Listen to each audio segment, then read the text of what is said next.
Welcome to Now Included Unfiltered, a podcast to share real, unfiltered stories right from our community.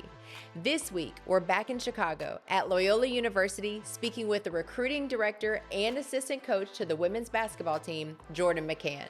We cover the importance of investing in our next generation, resources available for student athletes, destigmatizing health conversations, and his perspective on work-life balance. Also, the importance of end-of-life planning. These are unfiltered stories. This is an unshakable community. Come on, we've saved you a seat. My name is Tiffany Whitlow, and this is Now Included Unfiltered.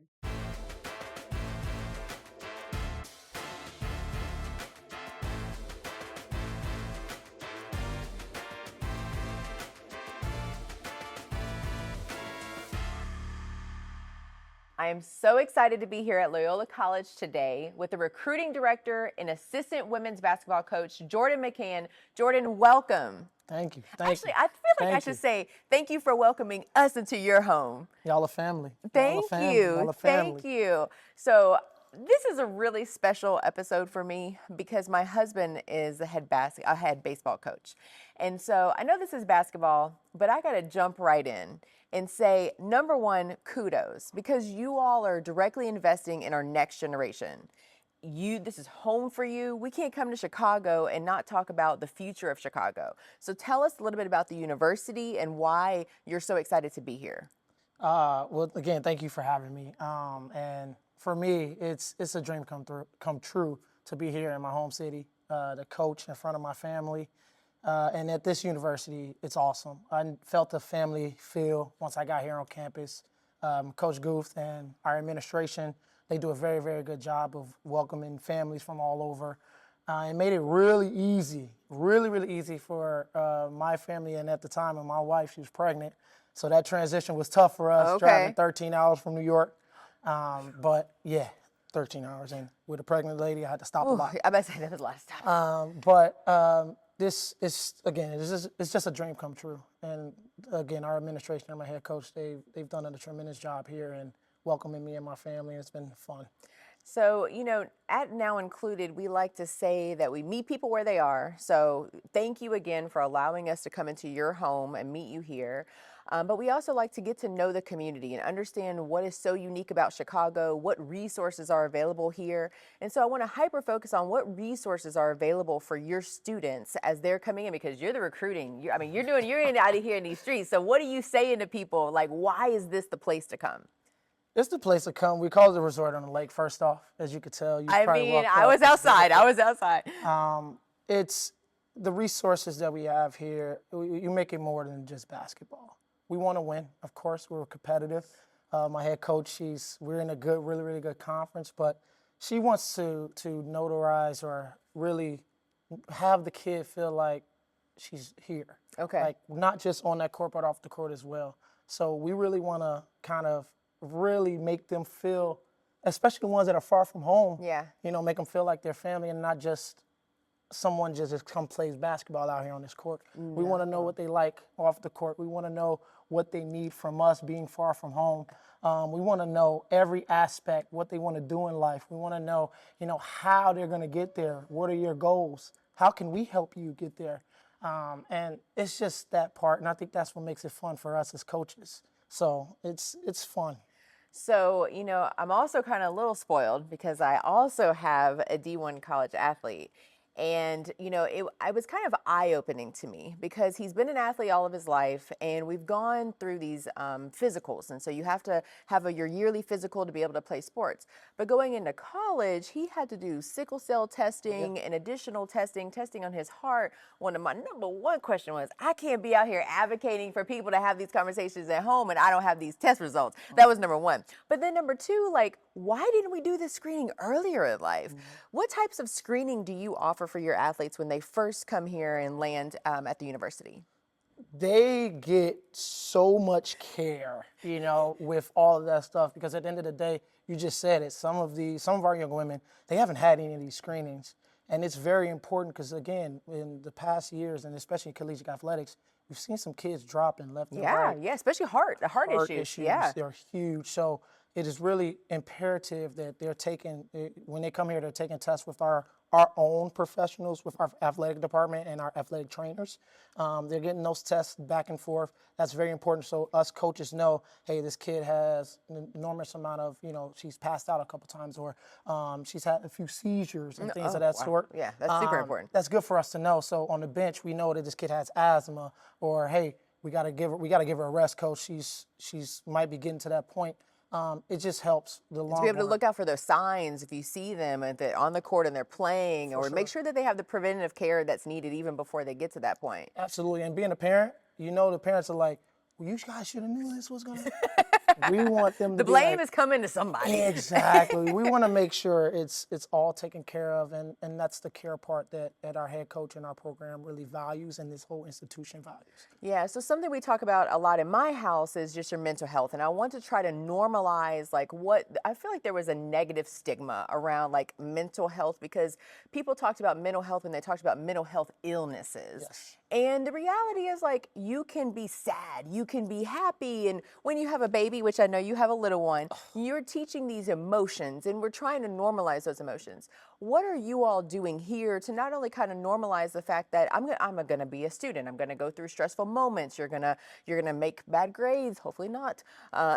We need the team scores to be great. Exactly. But you're gonna have these ebbs and flows, and so here are the resources that are available at this university. What do you say to your athletes? What resources are you guys providing from a mental health perspective? We're very lucky as an institution to have our own psychologist, sports psychologist here in the building. Okay. Dr. J, he does a great job with our young ladies and our athletes as a whole. It's okay. Like, everyone thinks that, oh, I have a problem, oh, I don't want to tell anything, I don't want to have the conversation. It is okay, and that's the one thing that we want them to understand. And the good thing about that our head coach does, as well as our staff, we're vulnerable. They hear about our ups and downs. Yeah. They hear about what we're used to, what we struggle with. That gets them thinking like, oh, wow, you guys are human too. And when you guys walk out of those doors, you don't just poof in the air. Yeah. Our young women and our athletes do a very, very good job of going to Dr. J and also Dr. Kenneth, who helps out with him as well. Just with even the screenings with them, they meet with them before they come on campus. Oh, as wow. well. Absolutely. They go through the mental health screenings as well. Okay. Yes. Okay. And they have that option to do anything of that sort, and they just come to us and say, hey, I want to take this time. What's our practice slot? I want to try to put it into here. We leave that totally up to them. Wow. Yeah. This podcast is brought to you by Acklinate's Now Included community. Get trusted resources backed by medical pros for your health. Tap into real experiences from people who look like you, and find a safe place for your story. Walk into a space where being you is celebrated and find your power.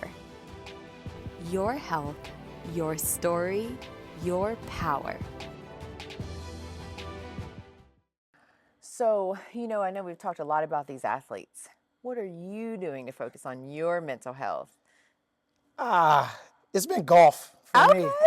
Okay. Let me go backwards. If it's not my family or in this gym, golf. Okay. Being outside with just the air, the birds, the sun, just walking around, hitting shots. That's why you call this a resort. Okay. There we go. Walking around, hitting good shots, bad shots, knowing how to not be in my head, but also knowing how to slow myself down with different things. That's how I get used to it. I just learned work-life balance, to tell you. I've been doing this, going into my 14th year. Wow. And I just learned it year 10, being here with Coach Guth. I always thought, I got to work. Yeah. Coming from the south side of Chicago, my mom and my dad, they told me, if you Good want something, work you got to go ethic. get it. Yeah. But then also, once my family came into par, and having a wife is different from having a girlfriend. Yeah. Having a daughter. She got needs too. Oh, yeah. 100%. Yeah. So that's what keeps me sane, and I think my family knows that too. They know, like, hey, can I go golfing? They're like, sure. Yeah. That helps me. But then also just coming home and taking a breath, man. Taking a breath, seeing that little girl walk through that door, smiling, even asking my wife, how are you doing today? Yeah. To take my mind off of some things. Yeah. And then honestly, I was used to it too. I didn't want to talk about any of my problems. Yeah. I didn't want to keep it in me, but that didn't work. Yeah. I found out that just really took things to a different level.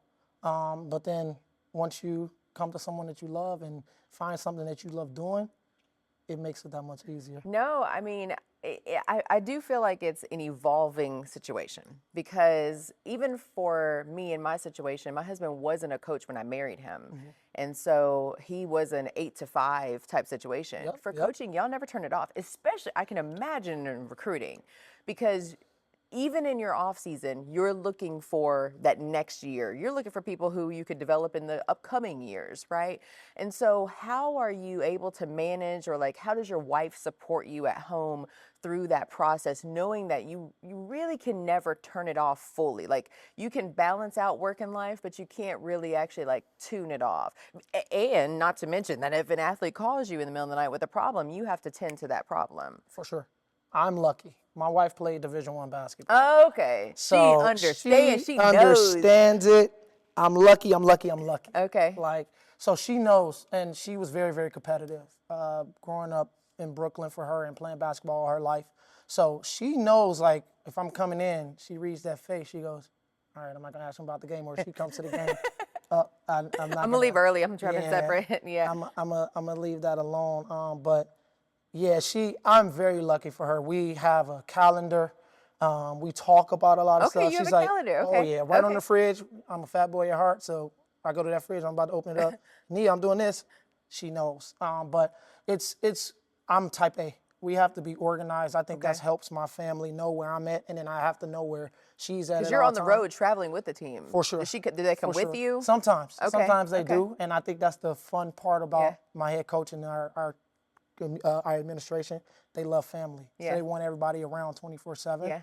And they're at all of my games. They're upstairs in our offices. They come to practices. So again, I keep using this lucky word. Yeah. I am beyond lucky to have her and to just have her in my life. Like, we've been married for 6 years, together for 13. Wow.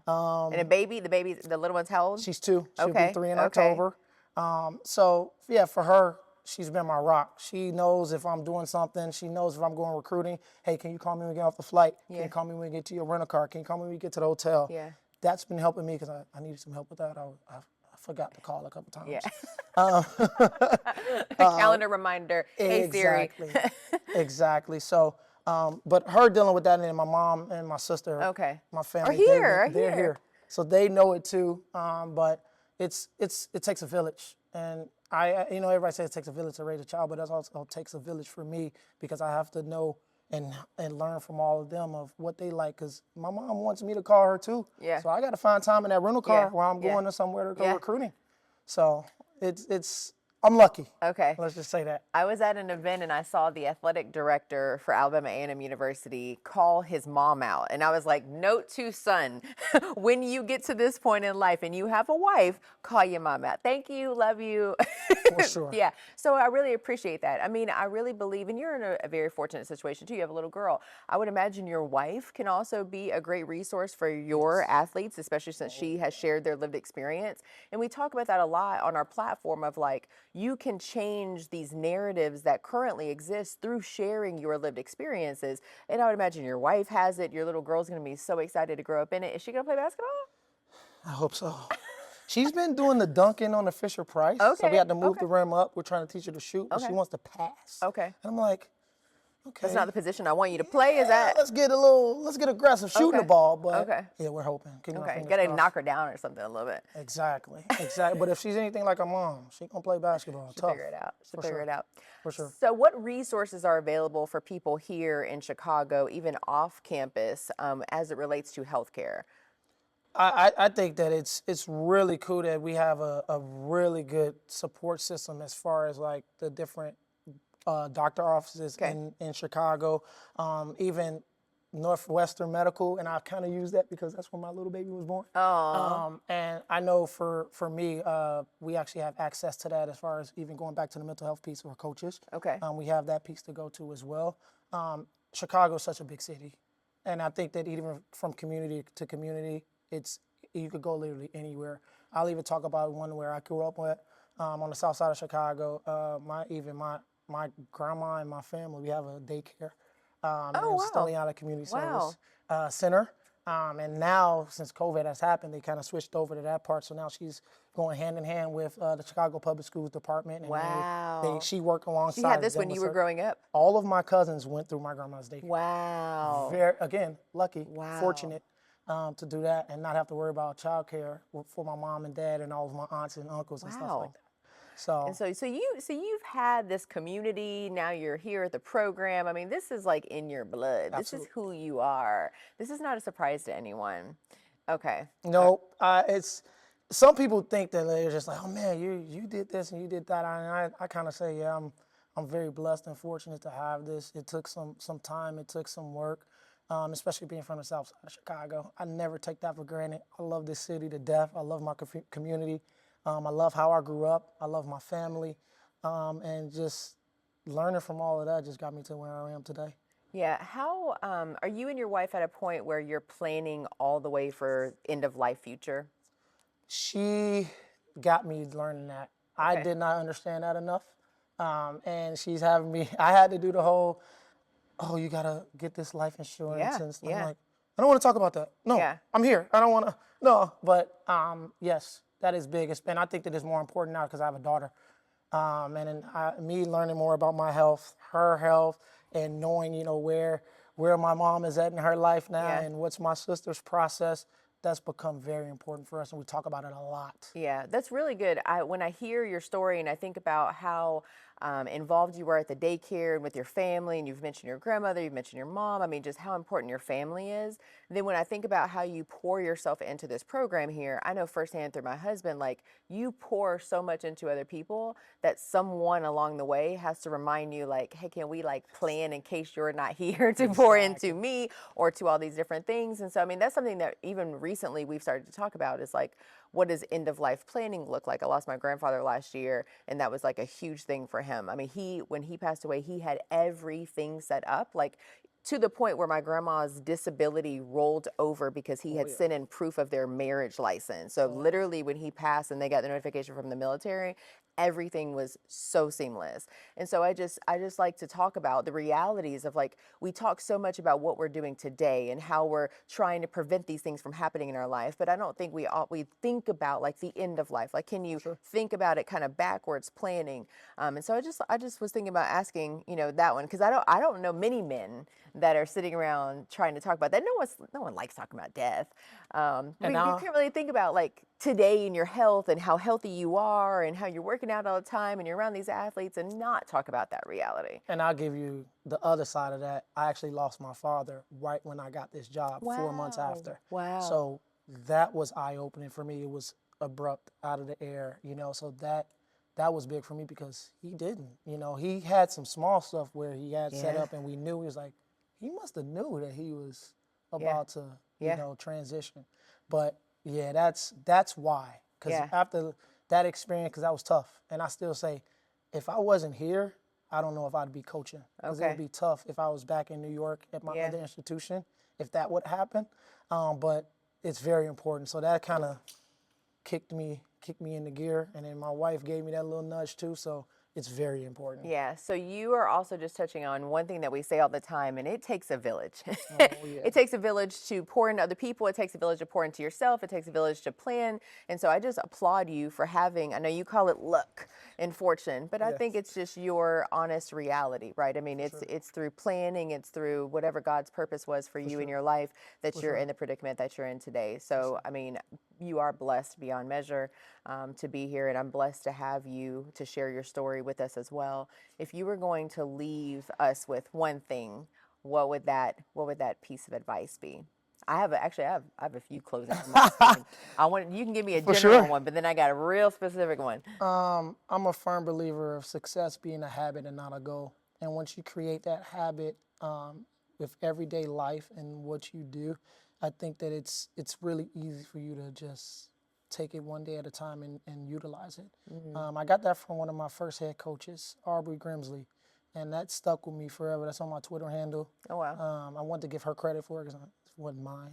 But I think that's key. And even though I'm type A, we're organized, but tomorrow's not promised. Yeah. So I kind of lived through that, and that's what I would leave with. Okay. And if you had to give advice to coaches, what would that advice be? Know that we're needed. We're needed more than we know.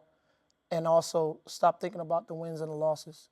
I know that that's important. That's how we make a living. That's how my little baby eats, which I love to win, don't get me wrong, but start caring about people.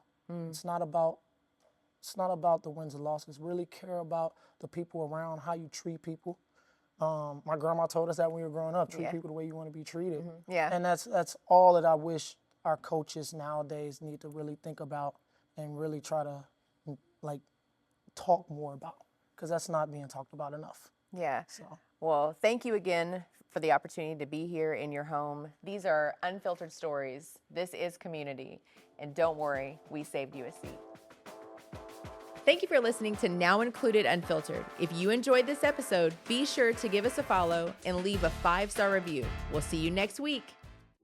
Next week on Now Included Unfiltered. About 75% of Americans are walking around dehydrated. In the Black and brown community, it's even higher because of the disparities. I started out being an ER trauma nurse. I mean, you're putting an IV in every person that comes through the ER, right? I left the ER, went into medical devices and pharmaceutical sales. Okay. So what I saw was the combination of my ER experience with my selling skills, and I married those together. Okay. So I decided, okay, I'm going to start doing IV hydration. So if there's someone who's listening, who's watching, who's like, I mean, I have this idea, I'm not really sure what that next step is going to be, like, what would you recommend for them to do? Like, what were your first steps? You're going to do it scared. Okay. And you're not going to have all the pieces together. You're going to have to figure it out as you go. Being in a space as being a Black owner, especially being a woman, people, until you do it, they feel like, she may not do it, or, what is she asking? But I just really had to really dig really deep into those resources around me that helped me to be able to create a compliant business for our community.